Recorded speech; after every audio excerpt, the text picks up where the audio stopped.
Yo, what's up, y'all? It's Big Game at 9000. Just a quick video for upcoming YouTubers or content creators looking to step into the game, but also looking for the most effective softwares to use for both editing as well as creating thumbnails. So, I understand how it is. There's so many different softwares out there, like, the Adobe platform, and you're looking at these prices and you're like, wait a minute, you know what I mean? It's a little bit much, and understandably, because Adobe specifically offers so much.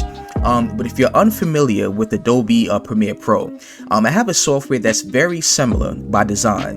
But if you're unfamiliar, it's going to be a little bit of a learning curve, and this video should help you, at least for starters, just get the basics out of the way, right? So proceed with going to DaVinci Resolve's website. You can go ahead and download the software to your computer. Now here is DaVinci Resolve 19. Now once you have this software open, the first thing I recommend you doing is navigating to the File tab. At the top left hand side, you want to proceed with clicking on Project Settings. Now this is very important because you can choose the resolution of your timeline, right? Which refers to the project itself. So I would imagine you're using OBS Studios or Streamlabs to record a video, and depending on where you saved your video, so if you saved it on a C drive, D drive, locate that video, just have it on the side for now, and we'll get to that. So for me specifically, I like to change my timeline resolution to 4K, which the dimensions or the pixels are 38 by 40 by 2160. But also the most important part, at least for me, is the timeline frame rate. Okay, so if you're recording a video at 60 frames per second, the last thing you want to do is take that 60 frames per second video and drag it over to a timeline that's currently set to 30 frames. It's going to be choppy. So this is why it's very important. So I recommend selecting 60 frames, or depending on the frame rate that you have your video recorded. So click Save. Now the next part is towards the bottom. You're going to see different tabs listed: Media, Cut, Edit. Select Edit. And now we briefly spoke about that video that you recorded, right? So I want you to go ahead and pull that up. If you have it on the left hand side, whichever, you want to take that video, just left click on it and drag it over here, right? Now it's going to ask you to change the project frame rate depending on what frame rate that you recorded the the video on. So and this is what I was speaking of before. So just for the sake of this video, I'm going to click change, and this is my intro for my videos. You could not live with your own failure. Where did that bring you? Back to me. Back to me. Back to me.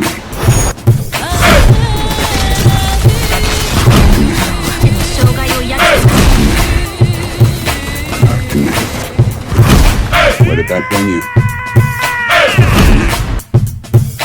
Back to me. Alright, now the reason why I played that out, because I kind of wanted to show you all how smooth this software is. Now, of course, this is all dependent on the hardware that you have installed on your computer. So my computer, I have a 1080 Ti. For the processor, I have a i7-7700K, 48 gigabytes of RAM, solid state drive, NVMe, for the storage, etc. So that's very important, right? Mind you, computers, they have to be strong enough to run some of these applications. So that's neither here or there. So when you have your video, you dragged it over to the timeline. What you're going to notice is the video track and also the audio track. Right now, for me, when I record my videos on OBS Studio, I tend to have separate audio tracks. One for the sound of the game that I'm playing, but also my voice, which is going to be like audio track 2. So I can make a separate video, just to give you more of a breakdowns, right? So once you have everything there, on the left hand side, you're going to see different effects that you can put on the audio track, different effects that you can put on your video, such as video transitions, cuts, generators, etc. So again, I want to make this video as quick as possible. Okay, now that's for that. Now you have your video there, everything is edited. Let's just say you have everything figured out and you're looking to export the video. The next thing you want to click on is the Deliver tab. Now here is pretty much very simple. You can either do a custom export where it gives you more options, or you can do a quick export, right? So I tend to do H.265. You can click on that. You can rename the project, call it intro.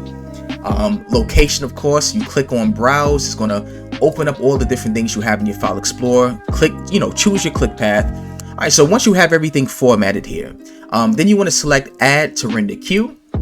And just for the sake of testing, I'm just gonna choose whatever. And then you click Render All, and it's gonna render the video, and boom, you're gonna have your video listed there with no watermarks, and it's gonna be ready for you to upload to YouTube. Now, for the next software I recommend using is Adobe Express.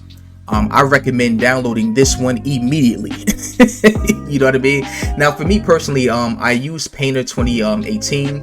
And you know, for the longest time, you know, I just manually created my thumbnails. You know what I mean? I would just erase the background by hand, put all these different manual effects. You know, it takes a little bit of time, quite a bit of time. You know what I mean? But I came across Adobe Express and I was like, wait a minute, you mean to tell me I can use the AI to remove the background without having to sit here and sink hours? You know what I mean? So, all right, so here's how you use this software, right? So as soon as you open Adobe Express, you want to click on the plus sign on the left hand side, and you're going to choose the custom side. Now for me, I tend to keep my resolution at 4K 3840 by 2160, and we're going to create a new file, right? Now it's going to give you a blank template, and I'm just going to show you just how easy this software is. So personally, I rather do whatever you want, right? But if you're taking screenshots of a particular scene in the game where, you know, you got the camera angles perfect, you're playing the video game, the camera angle is pointed towards your character, you see the character's face, take a screenshot, and you just simply copy that image. Now for the sake of this video, I'm just going to pull just a Goku drawing over here, right? Boom. And all you would do is this. You would just click on the image, and you want to look on the left hand side. You're going to see all of these different options, right? Most importantly, you're going to see one for remove background. So you want to click that, and there you go, right? Now, mind you, I'm not using this for my video, you know what I mean, this particular, but it's just for testing purposes. So we're going to get another one, and let's go ahead and get Frieza. Just for the sake of, you know, old school Goku versus Frieza, you know what I'm saying? And what happened in Planet Namek? I think Shenron popped out. You know what I'm saying? We can put Shenron back here. Right, nothing too flashy. Now, if you want to pick it up, just take it up a notch, right? What I tend to do is I can create a duplicate of Frieza, right? Just for an example. And they have different effect options, adjustments. You can control the contrast, etc. But for this sake, I want to go ahead and add like a little shadow or something. You can add like a little illuminating effect sort of thing. You can use blur, you know. All right, and here we have it. So we have our thumbnail, right? And again, the cool thing about it is, you know, no watermarks of any kind. So, and again, this is just a quick example, just to take some quick images I found just on Google, right? Just to give you an idea of how this works and how much in depth you can go with this particular software. And I figured, you know, for something that's for free, that leaves no watermark, it's pretty fire. So I'm curious to see what a lot of you all come up with, you know what I mean? And all the ideas that you do have. If anything, this is just a first step, just to give you a couple of tools that can start you on your journey. And, you know, again, I wish all of y'all the best, you know, and I understand, you know, we all working, you know, got the 9-to-5s going. A lot of us have our own businesses and things to that degree, and are looking to be entrepreneurs, but looking to get into a hobby as well. And you just need that first step. So hopefully this will help. Let me know in the comment section if you have any questions, any, you know, further advice.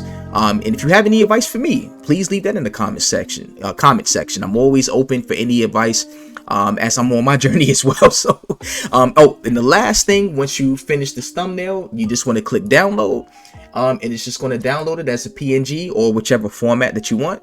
And let's go here. I'm going to click open, and boom. And I use these softwares, you know, but a lot of times I use, you know, as mentioned, like the Painter 2018. I like to draw.